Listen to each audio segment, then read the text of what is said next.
پہلا سوال ہے اس کا، حمد کسے کہتے ہیں؟ جیسے کہ آپ نے سمجھا کہ حمد اس ایسی نظم کو، ایسے اشعار کو کہتے ہیں جس میں اللہ تعالیٰ کی تعریف و توصیف بیان کی جاتی ہے۔ نظم میں دو عالم سے کیا مراد ہے؟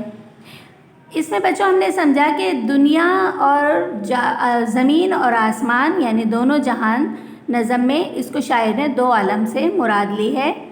اللہ تعالیٰ کی چند عطا کردہ نعمتوں کے نام اس میں آپ کو لکھنے ہیں۔ اللہ تعالیٰ نے ہمیں بے شمار نعمتیں عطا کی ہیں کہ ہم ان کو شمار نہیں کر سکتے، ان کو ہم گن نہیں سکتے۔ اللہ تعالیٰ نے ہمیں اتنی نعمتیں عطا کی ہیں، ان میں سے آپ کو چند نعمتوں کے نام لکھنے ہیں۔ وہ آپ نعمتوں کے نام دیکھیے، اپنے آس پاس نظر ڈالیے، اپنی زندگی پہ نظر ڈالیے، آپ کو نعمتوں کے نام معلوم ہو جائیں گے، وہ آپ نے لکھنے ہیں۔ اچھا، اب آ جائیے، پرندے کس کے گن گاتے ہیں؟ ظاہر ہے کہ اللہ تعالیٰ کی تخلیق کردہ مخلوق ہیں اور وہ اسی کی حمد و ثنا بیان کرتے ہیں اور اس کے گن گاتے ہیں۔ پھولوں کو کیا چیز عطا کی گئی ہے؟ پھولوں کو مختلف رنگ عطا کیے گئے ہیں۔ اب سوال نمبر 2 کی طرف آئیے کہ ان کے آپ کو معنی تلاش کرنے ہیں۔ پنچھی، ہم نے سبق میں پڑھا تھا پیچھے، پنچھی کے معنی ہیں پرندے، منظور کے معنی ہیں مقبول ہونا، قبول ہونا، عالم کا مطلب ہے دنیا یا جہان، کرم کا مطلب ہے مہربانی، حمد کا مطلب ہے اللہ کی تعریف، اور گن کا مطلب ہے تعریف بیان کرنا یا گیت گانا۔ اب سوال نمبر 3 کی طرف آئیے، جو کہ آپ کے ہیں خالی جگہوں کو درست الفاظ سے پر کیجیے۔ اب اس میں پہلا ہے آپ کا، جھونکے ڈیش کے چلے آتے ہیں۔ اب اس میں آپ کو 4 لفظ عطا دیے گئے ہیں، اس میں سے آپ کو صحیح لفظ منتخب کرنا ہے، نعمت، رحمت، حکمت یا عزت۔ تو ہمیں اس میں کیا پتہ چلتا ہے کہ جھونکے کس کے چلے آتے ہیں؟ رحمت کے چلے آتے ہیں، جھونکے رحمت کے چلے آتے ہیں۔ اب بے پہ آئیے، سارے ڈیش تیرے گن گاتے ہیں۔ یہاں پہ ہے آپ کو حیوان یعنی جانور، نباتات یعنی پودے، پنچھی یعنی پرندے، سنگی یعنی ساتھی۔ تو یہاں پہ ہمیں صحیح لفظ کیا نظم میں دیا گیا ہے؟ پنچھی، سارے پنچھی تیرے گن گاتے ہیں۔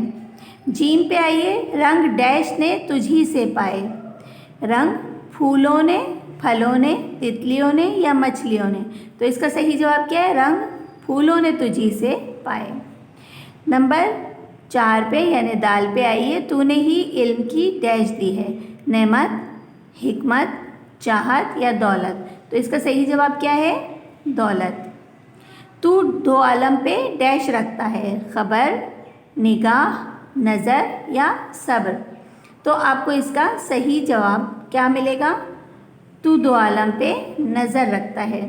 اب سوال نمبر 4 کی طرف آئیے کہ آپ کو مصروں کو سادہ نثر میں لکھنا ہے، یعنی ایک ہوتے ہیں اشعار کی زبان اور ایک ہوتی ہے نثر، یعنی اس کو ترتیب سے آپ نے نثری زبان میں لکھنا ہے۔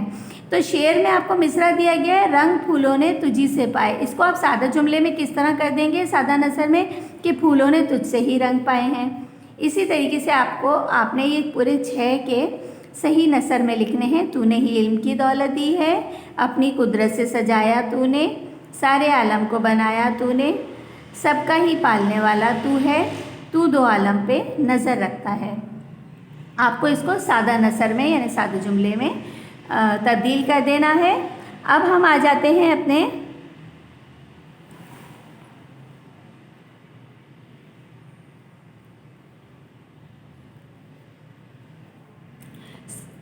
سوال نمبر 5 کی طرف، جو کہ ہے ہم قافیہ یعنی ہم آواز الفاظ۔ اب آپ دیکھیں یہاں پہ آپ کو لفظ دیا گیا ہے بنایا، تو اس سے ہم لفظ کیا بناتے ہیں؟ بنایا، سجایا، اگایا، پکایا، ٹھیک ہے۔ اسی طرح آپ کو دوسرا لفظ دیا گیا ہے پائے، تو اس سے ہم کیا لفظ بنا سکتے ہیں؟ رائے، سائے، گائے۔ آپ اور بھی مختلف الفاظ اس سے بنا سکتے ہیں، جیسے جائے، کھائے وغیرہ۔ پھر ہے والا، تو اس سے ہم لفظ بنا سکتے ہیں مالا، پالا، جالا۔ آپ اور بنا سکتے ہیں بالا، کالا وغیرہ، یعنی جو آپ کے ذہن میں آ رہا ہے اپنے انداز میں، اپنے ذہن سے ان الفاظ کو آپ لکھیے، مختلف الفاظ، تاکہ آپ کی جو ذخیرہ الفاظ ہے اس میں اضافہ ہو۔ نظر، اس کا ہم بنا سکتے ہیں خبر، سحر، شجر، فجر وغیرہ۔ نعمت، تو رحمت، عظمت، خدمت، یہ میں نے 3 الفاظ بنائے. آپ اس سے اور لفظ بنا سکتے ہیں، زحمت بنا سکتے ہیں، عزت بنا سکتے ہیں، اس طرح کے. آئے، آتے، تو اس کا جاتے، لاتے، گاتے، اس میں آپ اور بھی لفظ ایڈ کر سکتے ہیں، اس میں اضافہ کر سکتے ہیں اپنے لحاظ سے، اپنی سمجھ کے مطابق. پھر آپ آ جائیے سوال نمبر 7 کی طرف. یہ عملی سرگرمی ہے جس میں آپ کو لکھنا ہے کہ 5 سطروں میں اللہ تعالیٰ کی عطا کردہ نعمتیں آپ نے بیان کرنی. 5 سطر یعنی 5 لائن، آپ کی 5 جو لائنز ہیں اس میں 5 سطروں میں آپ نے لکھنا ہے. اللہ تعالیٰ کی بے شمار نعمتیں، آپ کو اس کو ایک پیراگراف کی صورت میں، 5 لائنوں کی صورت میں آپ کو چند نعمتیں آپ لکھیں گے تو آپ کی 5 لائنیں مکمل ہو جائیں گی.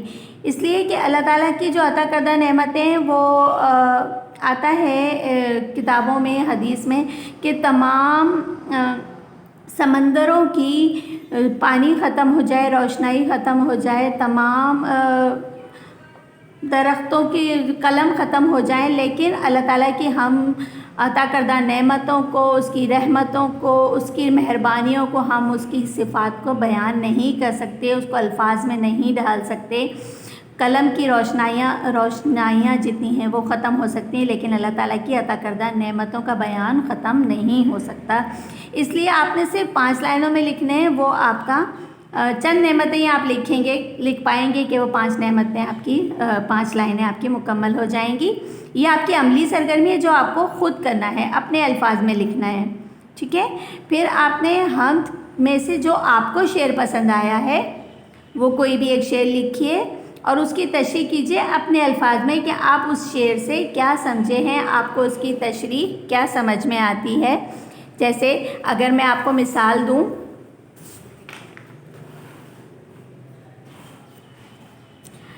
کہ یا الہی تو خدا سب کا ہے، تجھ کو منظور بھلا سب کا ہے، تو اس کی تشریح آپ کیا کر سکتے ہیں کہ اللہ تعالیٰ ہی سب کا مالک ہے.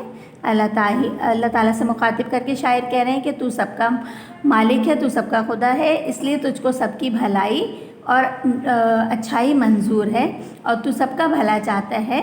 اس کو آپ اپنے الفاظ میں اس کی تشریح کر سکتے ہیں. امید ہے یہ سبق آپ نے اچھے طریقے سے سمجھا ہوگا صحیح طور پہ، اور اس کو اگر اس میں آپ کا کام بنا ہوا تیار اسکول میں ہے، آپ آئیے، لیسن کو اس سے سمجھیے اور آئیے اور آ کے اپنا کام لیجیے، اپنی پڑھائی کو جاری رکھیے. گھر میں رہ کے بھی آپ اپنی پڑھائی کو جاری رکھ سکتے ہیں. کوشش کیجیے کہ آپ کی پڑھائی کا حرج نہ ہو، تاکہ جب آپ فزیکلی کلاس لینے کے لیے آئیں تو آپ اتنے تیار ہوں کہ آپ آرام سے بغیر کسی دقت کے اپنی پڑھائی کو وہیں سے جاری رکھ سکے جہاں تک آپ کو پڑھایا جا چکا ہے، جہاں تک آپ کو سمجھایا جا چکا ہے. اس لیے گھر میں کھیل کود کے ساتھ اور دوسری ایکٹیویٹیز کے ساتھ اپنی پڑھائی کو نظر انداز نہ کیجیے بچوں، اس کو اپنا باقاعدگی سے جاری رکھیے. میں ہوں آپ کی ٹیچر مس سائقہ. اب اگلے سبق کے لیے انشاءاللہ ہم دوبارہ ملیں گے، ایک ساتھ ہوں گے تاکہ ہم اپنی اگلے سبق کو جاری رکھ سکیں. اللہ حافظ.